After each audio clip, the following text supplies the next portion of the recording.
Afghan government and the Taliban are due to meet in the Qatari capital, Doha, for a second day of talks. Several ranking officials, including former President Hamid Karzai and head of the High Council for National Reconciliation, Abdullah Abdullah, are attending the negotiations. The new round of talks has stirred hopes that might lead to lasting peace in the country. For months, the two sides have been meeting on and off in Doha without any major breakthrough. The negotiations come as the Taliban have stepped up attacks on cities and villages, seizing a vast part of territory. The Taliban's supreme leader, Hibatullah Akhundzada, now saying that he strenuously favors spite of the group's territorial gains and advances. Okay, now let's invite a couple of guests and see what's going on there. Our own correspondent, Kabul Amin Alami, is joining us. Also, Marcus Papadopoulos, a Stern analyst, is presenting again from London. Welcome to the show. Let's go to Kabul first. Bring us an update on what the situation is like, what the Taliban is saying now. They are fighting, they are capturing land, government is taking it back, and then they are at the same time in Doha talking peace. What's going on?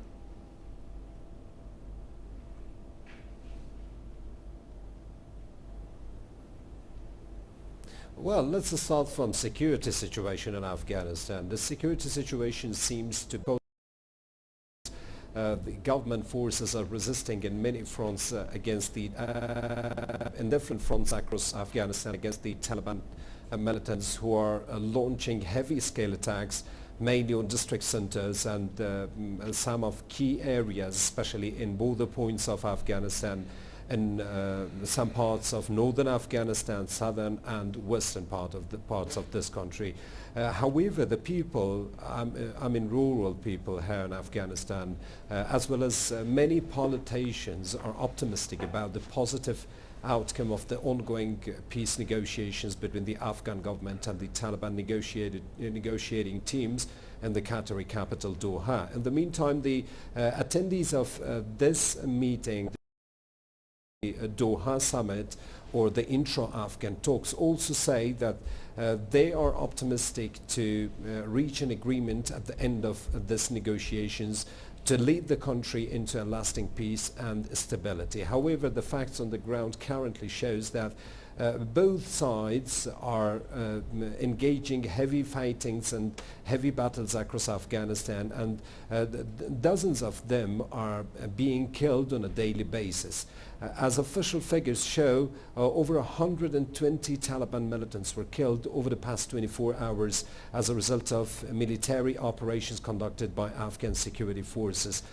While the Taliban also claims that the militants of the group have killed security forces during their attacks on some areas in northern Faryab province of Afghanistan and western Ghor province and also in southern Ghazni province. However, the ongoing peace negotiations in the Qatari capital Doha is said to be very important for the future of Afghanistan, for the fate of the people of Afghanistan, and lots of people, not only rural people here, but also, for instance, media activists, politicians, and even cultural activists believe that the only way to lead Afghanistan and its people to calm, peace and stability is to convince both sides to agree on silence. Exactly, agreeing on silence. The guns.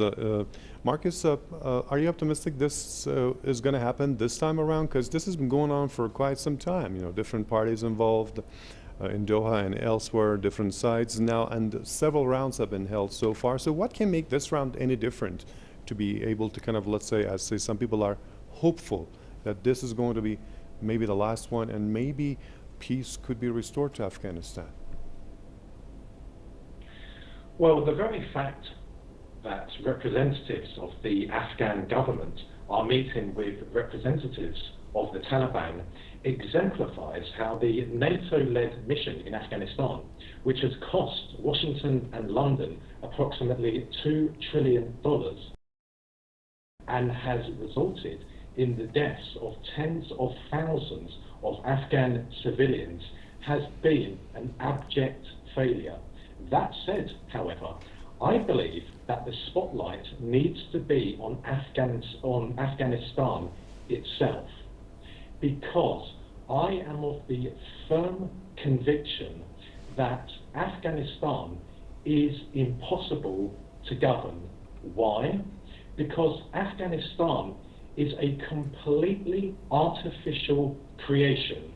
There is no such thing as an Afghan race, like there is no such thing as a Bosnian race or a Ukrainian race. The British creation of Afghanistan in the late 19th century has been nothing short of disastrous. Disastrous for well over 100 years, as Britain's creation of Saudi Arabia has been absolutely disastrous. Now, I'm going to put forward an argument which not many commentators would make, because I don't believe many commentators would necessarily agree with this. But I consider the very existence of Afghanistan, as I consider the very existence of Bosnia or Ukraine as independent states, to be an absolute absurdity. The reason NATO or the Soviet Union before, or various empires before, have not been able to bring peace and stability to Afghanistan is, as I said moments ago, because it is simply ungovernable. It is impossible to manage. Therefore, I believe that in the long term, it would be a far better solution to consider, and I emphasize to consider, dismantling Afghanistan, because I do not believe that peace and stability can come to Afghanistan. I am not going to argue that the dismantlement would bring about an immediate peace. No, but I believe there is more chance of having been dismantled, that this would bring about more peace and stability in the region. Okay, and that's an opinion. Thank you very much for that. Amin Alami, our correspondent, joined me from Kabul, and Marcus Papadopoulos, historian and analyst from London, with their contribution. And that's it for this news review.